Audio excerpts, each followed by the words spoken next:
श्रीकनकधारास्तोत्रम्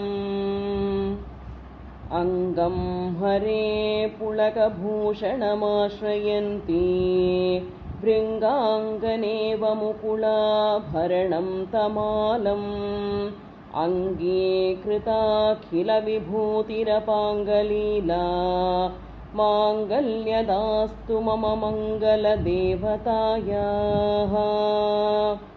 मुग्धा मुहुर्विदधती वदने मुरारेः प्रेमत्रप्पा प्रणहितानि गतागतानि मालादृशोर्मधुकरीव महोत्पलेया सा मे श्रियं दिशतु सागरसम्भवायाः। आमीलिताक्षमधिगम्य मुदा मुकुन्दम् आनन्द